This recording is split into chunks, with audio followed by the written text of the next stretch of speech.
Fala Legião X, estamos de volta no Projeto X que multiplica suas chances de aprovação. Sou o Thiago Feitosa, professor de Geografia, e voltamos ao nosso extensivo, de Geografia.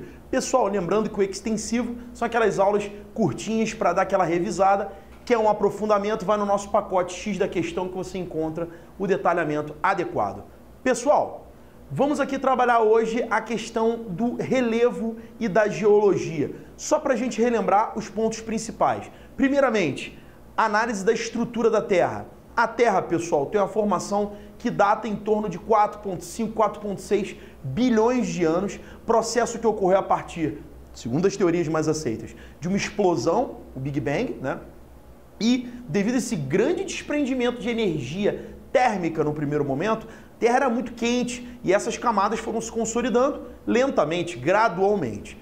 Primeira faixa a se consolidar, o núcleo, gente, chamado de NIF, devido à sua grande composição de níquel e ferro. Por quê? Níquel e ferro são substâncias com grande densidade que acabaram sendo atraídas pela gravidade mais rapidamente para o centro da Terra, formando esse núcleo interno, como alguns falam. Você vê que tem uma camada externa que faz a transição para o magma, que a gente chama de núcleo externo.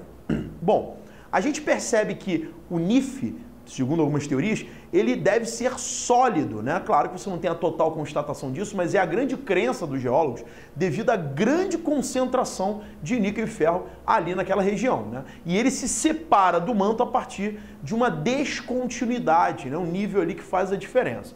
O que é o manto? O manto é a grande reserva de material, no caso magmático, onde a gente trabalha como lava quando vem para a superfície da Terra, mas você pode chamar de magma quando está no interior, sem problema algum. E esse magma, gente, está em constante processo de aquecimento.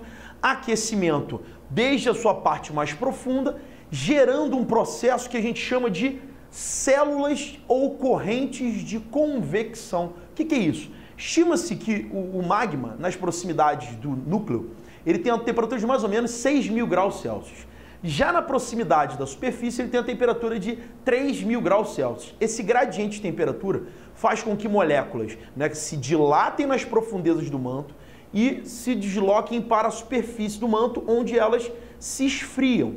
Essa parte onde eu encontro um magma mais frio, um pouco mais denso, é chamada de astenosfera, fica bem perto ali da crosta terrestre. Uma vez esse material mais denso na faixa superior, ele acaba voltando para o interior, onde ele se aquece, se dilata e volta para a superfície, ou seja, uma cíclica, gente? Uma movimentação constante que a gente dá o nome de corrente de convecção.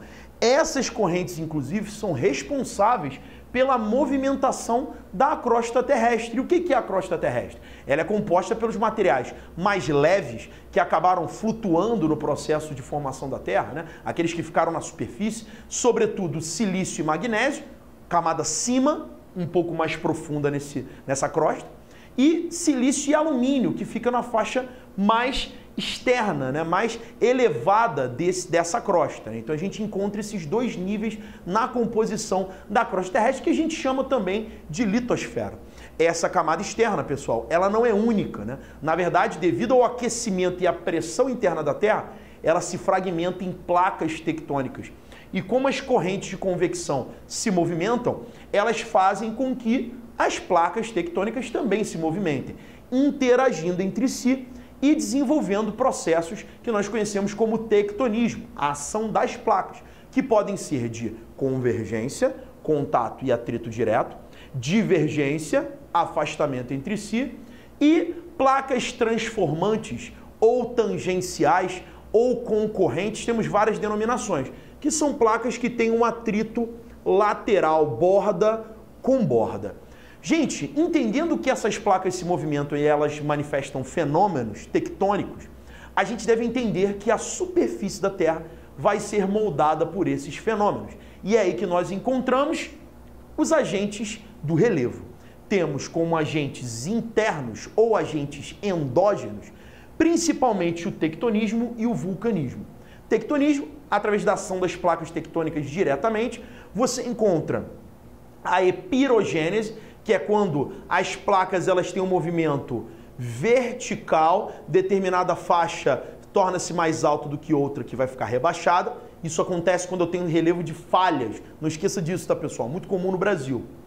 E a orogênese, quando eu tenho um atrito entre placas, só que ocorre um fenômeno da subducção. O que é isso? Uma placa se sobrepõe à outra. A placa menos densa sobrepõe a mais densa. E essa mais densa mergulha no manto e aquela menos densa vai ser deformada, transformada em cordilheiras montanhosas. Por isso que a gente diz que a orogênese representa a formação das montanhas.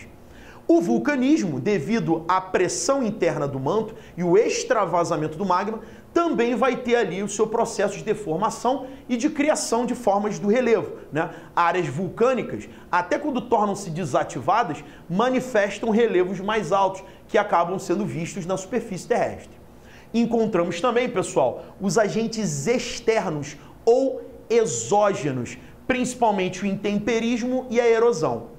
Intemperismo ou meteorização é a fragilização das rochas. É quando as rochas elas vão, a partir de processos físicos e químicos, calor, pressão, temperatura, umidade, vão amolecer, fragilizar, tornar esses corpos rochosos menos agregados. E aí, né, pessoal, mais facilmente destrutíveis. Destrutíveis por quem? Pela nossa erosão, que é o transporte, né, gente? O transporte pode acontecer por N razões, né? Pelo vento, erosão eólica, pelas chuvas, erosão pluvial, pelos rios, erosão fluvial, pelo gelo, erosão glacial, ou mesmo pela neve, erosão nival. Pelo mar, né, gente, erosão abrasiva ou marítima, e até pela ação humana, né, que a gente vai chamar de erosão antrópica. Então você lembra que o relevo ele é moldado externamente pela erosão após a fragilização do intemperismo. Note bem, pessoal, relevos com vegetação tendem a ser mais protegidos contra a erosão. Então o desmatamento é um processo acelerador do desgaste erosivo. Beleza, galera? Fica ligado no Projeto X. Valeu!